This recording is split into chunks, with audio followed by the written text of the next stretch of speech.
सरकार की ओर से मंत्री जी का बयान आया कि निजीकरण रेलवे का नहीं किया जाएगा और उनकी ये बात सुनकर ऐसा लगता है कि ये सरकार देश के निजी कंपनियों और पूंजीपतियों के लिए गाने की एक लाइन गाती है कि बताना भी नहीं आता, छिपाना भी नहीं आता, हमें तुमसे मोहब्बत है, जताना भी नहीं आता। निजीकरण करना भी है और मना भी करना है। आपने कहा निजीकरण नहीं करेंगे। 109 प्राइम रूट्स पर आप 150 ट्रेनें चलाने जा रहे हैं। देश के 50 रेलवे स्टेशन को आप निजी हाथों को देने जा रहे हैं। हबीबगंज रेलवे स्टेशन आपने निजी हाथ को दिया। वहां की हालत जाकर पता कीजिए मानवर, वहां पर 50 रुपए मोटरसाइकिल रखने का लगता है। वहां पार्किंग के लिए 150 रुपए कार का देना पड़ता है। आपने प्लेटफॉर्म टिकट 30 रुपए का कर दिया। पैसेंजर ट्रेन का 3 गुना किराया बढ़ा दिया। जब आपसे पूछा जाता है तो आप बहुत हास्यास्पद तर्क देते, कहते कोरोना के समय में पैसेंजर ट्रेन में भीड़ ना हो इसलिए किराया हमने बढ़ा दिया। पेट्रोल का दाम क्यों बढ़ाया? बोले कार ना चलाने पाए, मोटरसाइकिल ना चलाने पाए। डीजल का दाम क्यों बढ़ा दिया? माल की ढुलाई ना होने पाए। अरे गैस का दाम क्यों बढ़ा दिया?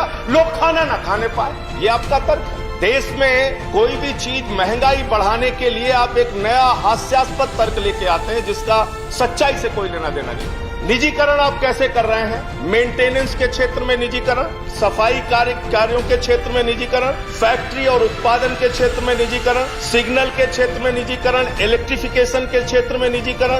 रेलवे में मजदूरों की, सरकारी कर्मचारियों की संख्या मानवर 1974 के स्वर्गीय जॉर्ज फर्नांडिस जी के आंदोलन में रेल हड़ताल में 17 लाख कर्मचारी होते थे। जब ट्रेनें कम थी, जब यात्री एक जगह से दूसरे जगह कम यात्रा करते थे। आज 2.5 करोड़ लोग प्रतिदिन एक स्थान से दूसरे स्थान रेलवे के माध्यम से जाते हैं और आज आपने कर्मचारियों की संख्या पहुंचा दी 12,26,000। 17 लाख से घटा के 12 लाख। ये निजीकरण के कारण हुआ, हर क्षेत्र में निजीकरण के कारण हुआ।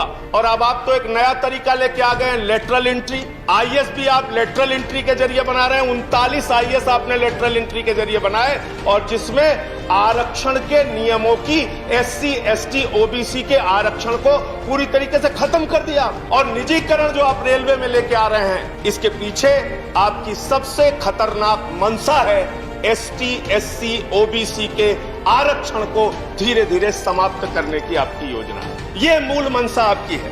मान्यवर, खुद आपने माना है कि 21.6% माल की ढुलाई लॉकडाउन के दौरान रेल के माध्यम से ज्यादा हुई। यानी रेलवे के कर्मचारी पूरी निष्ठा के साथ, ईमानदारी के साथ काम करते हैं और उस लॉकडाउन में काम करने के कारण, कई लॉकडाउन में काम करने के कारण कई कर्मचारी जो कोरोना योद्धा जिनको आप कह सकते हैं, उनकी जान भी गई। 50 लाख रुपए मुआवजा कर्मचारी संगठन मांग करते हैं। 20 लाख रुपए मुआवजा आपने दिया, फिर उसको बढ़ा के 35 लाख किया। आज तक उनको मुआवजा नहीं मिल पा रहा है। रेल के जो कर्मचारी इस कोरोना काल में जिनका जीवन गया, और कोरोना काल में मान्यवर 2.5 करोड़ की आपकी क्षमता एक जगह से दूसरी जगह यात्रियों को पहुंचाने की प्रतिदिन की है। लेकिन हमने देखा कि किस तरीके से रो रो के ट्रेनें चलाई गई, किस तरीके से लोगों को तरसाया गया ट्रेनें चलाने के नाम पर। और 40 ट्रेनें रास्ता भटक जाती हैं, 80 लोगों की जान चली जाती है। मुजफ्फरपुर के स्टेशन का वो दृश्य आज भी हम लोग नहीं भूल पाते। एक माँ के ऊपर से उसका छोटा बच्चा आंचल हटा रहा था, उसकी मां। कंक्लूड करिए संजय जी। मानव, बस खत्म कर रहा हूं मानवर। अंत में सिर्फ इतना ही बात कहना चाहता हूं कि आप कृपा करके रेलवे कर्मचारियों को निजी हाथों में मत दीजिए। ये एक बहुत बड़ा सेक्टर है जहां से रोजगार भी मिलता है और जहां गरीब आदमी को एक भरोसा होता है कि हम सस्ते में दामों में यात्रा कर पाएंगे, सस्ते किराए में यात्रा कर पाएंगे। जिस दिन आप इसको निजी हाथों में देंगे, कर्मचारियों का तो आप आरक्षण के तहत उनकी नौकरियां खत्म करेंगे, एक बात है। और दूसरी बात यह है कि हिंदुस्तान के लोगों को तकलीफें और उनकी यात्राएं, उनकी दुश्वारियां बढ़ेंगी। अंत में कुलियों की बात यहां पर आई। इस देश के कुलियों के लिए एक योजना बहुत पहले लाई गई थी कि उनके परिवार के लोगों को नौकरियां दी जाएंगी। उस पर पुनर्विचार कीजिए, उस पर फिर से एक बार सरकार निर्णय ले। जो दिन भर मेहनत करते हैं स्टेशन पे, अब माल ढुलाई करते हैं, उनके बच्चों को नौकरियों में आरक्षण देने की योजना बनाई। बहुत बहुत धन्यवाद।